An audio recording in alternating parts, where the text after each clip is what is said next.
red carpets with Leonardo DiCaprio, casinos in Las Vegas, a prime minister's pampered stepson, gambling away the Malaysian people's money. His name is Riza Aziz, the Wolf of Wall Street. But in Malaysia, he was something darker. A con man, partner in crime with Jho Low, the global fugitive accused of stealing billions. Riza allegedly blew $248 million of stolen cash, not just on movies, but at the baccarat tables.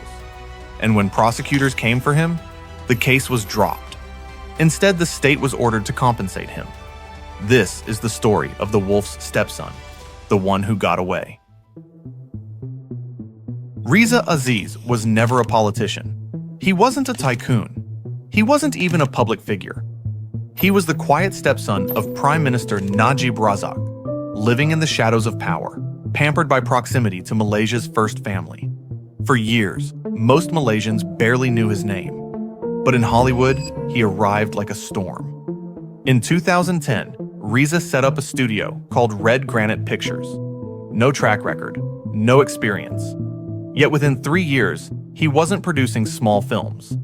He was standing beside Martin Scorsese and Leonardo DiCaprio on the red carpet for The Wolf of Wall Street. To Hollywood, he was the mysterious Malaysian playboy with money to burn. To Malaysians, he was Rosma's boy. Rosma Mansor, the Prime Minister's wife, better known as the First Lady of Shopping. A quiet stepson from Kuala Lumpur was now basking in A-list attention, walking the same carpets as Hollywood royalty.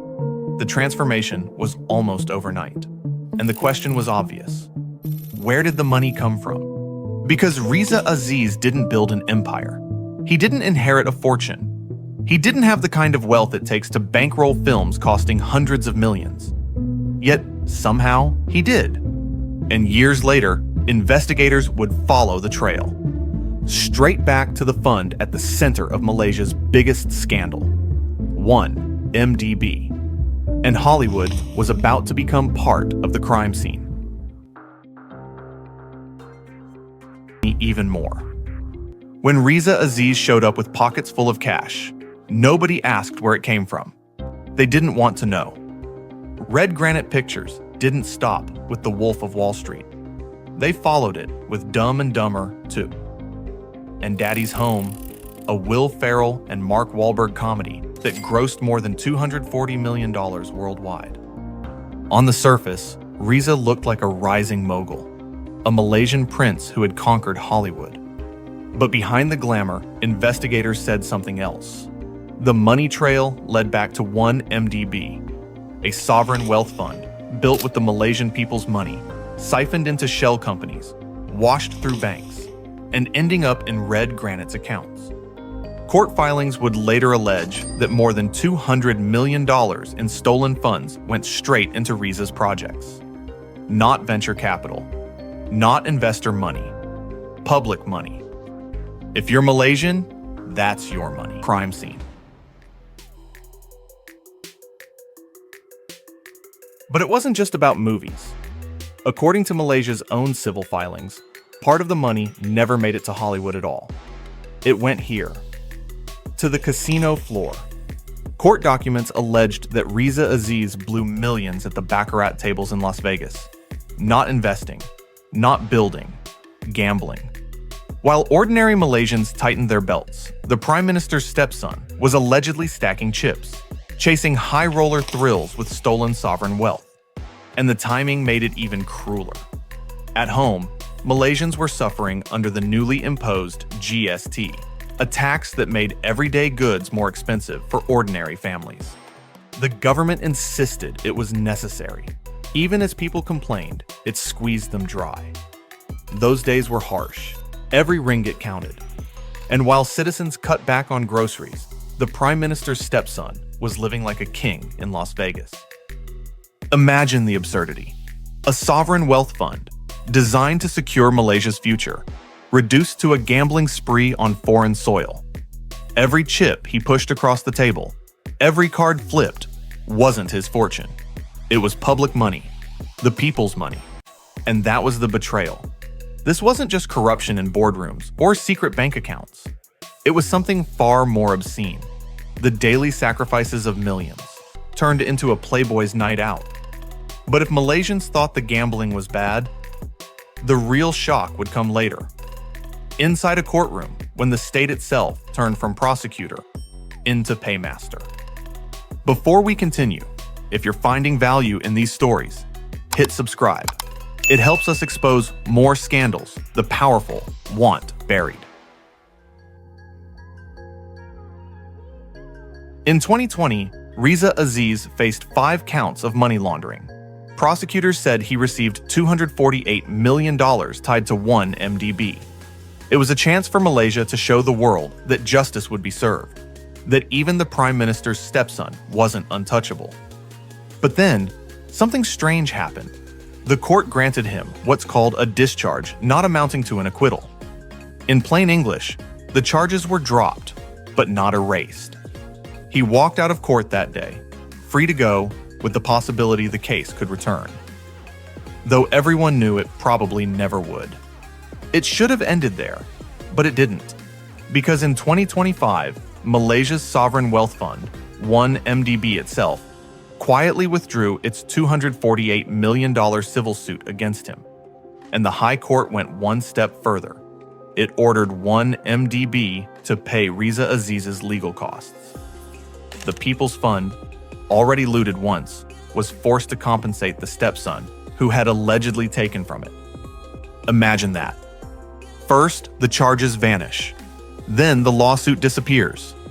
And in the end, the state, funded by taxpayers, is ordered to pay the man accused of helping plunder those same taxpayers. For ordinary Malaysians, it felt like justice wasn't just denied. It was mocked. And that raised a darker question. Who killed the case? Was it legal weakness, political pressure, or something far more dangerous? A protection racket for the untouchables of 1MDB. For Malaysians, the withdrawal of Riza Aziz's case felt like déjà vu, because Riza wasn't the only one shielded from consequences. His stepfather, Najib Razak, the former prime minister, sat at the center of the scandal. His mother, Rosmah Mansor, the woman who crowned herself Malaysia's first lady, was convicted of corruption but fought to delay every sentence. And Jho Low, the global fugitive who stole billions, remains hidden in plain sight, protected, according to reports, by powerful friends in China. Together, they formed a circle of untouchables, each linked to 1MDB, each shielded by money, influence, or connections.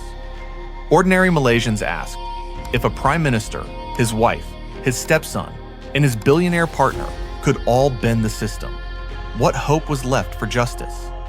And while the elites stole and gambled with other people's money, you don't need to play that game.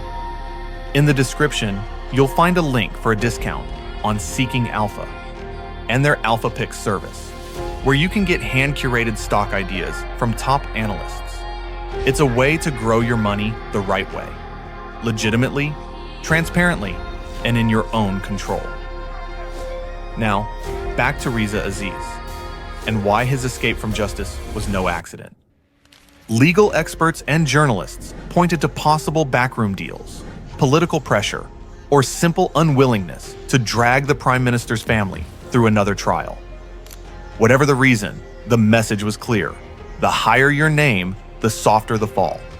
The scandal had begun as a financial crime, but by the time Riza walked free, it had become something darker, a test of whether the rule of law itself still meant anything. And while Malaysia debated his freedom, Hollywood had quietly erased him. The company he built, Red Granite Pictures, was gone.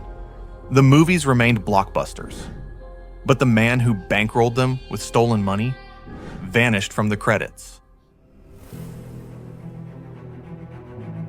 While Malaysia debated Riza Aziz's freedom, Hollywood quietly erased him. His company, Red Granite Pictures, once a rising star in Beverly Hills, disappeared. The studio that produced The Wolf of Wall Street, Dumb and Dumber 2, and Daddy's Home was dissolved in 2018. Why? Because the US Department of Justice had moved in. They alleged Red Granite was financed with money stolen from 1MDB. To settle, the company agreed to pay $60 million without admitting wrongdoing. A fraction of what investigators said had been stolen, but enough to close the case. And then it was over. Red Granite vanished. The films lived on under studio distribution deals, making money for Hollywood. Leonardo DiCaprio returned gifts tied to one MDB, a Picasso painting, even an Oscar statuette once owned by Marlon Brando. But he didn't return them to Malaysia. He gave them to the US Department of Justice. For Malaysians, another bitter twist. Their money had been stolen, flaunted in Hollywood. And when the reckoning came, it was America, not Malaysia, that took it home. And that was the final insult. Hollywood walked away richer. Malaysia was left poorer. The movies remained blockbusters, monuments to theft, preserved forever on streaming platforms. But the man who bankrolled them with stolen money, scrubbed from the credits. But in Malaysia, his name never disappeared.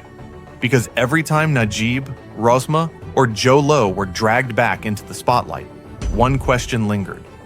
How far would the protection of the untouchables go? And how long could Riza stay free?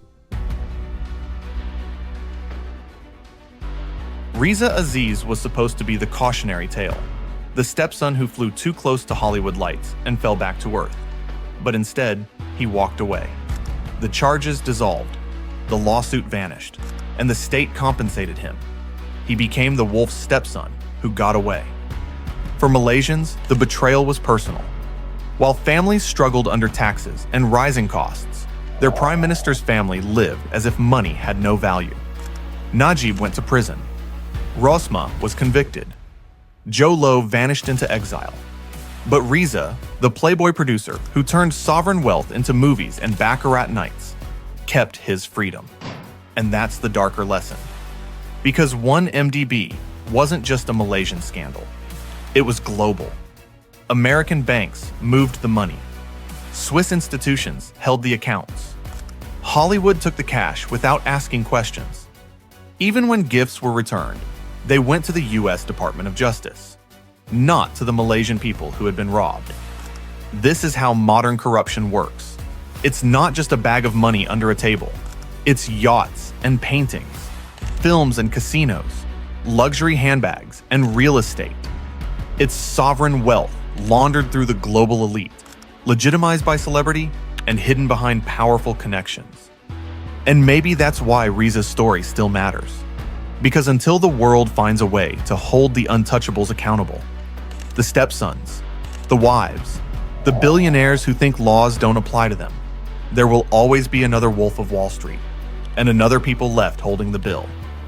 Riza Aziz may have walked free, but his stepfather did not. If you want to see how Prime Minister Najib Razak's dynasty finally crumbled, watch our full coverage right here. And next up, we're exposing Hollywood itself. What the stars actually received from one MDB's stolen billions. What they gave back, who they gave it back to, and what never returned to Malaysia. Subscribe so you don't miss it. I'm John, and this is Silk Street.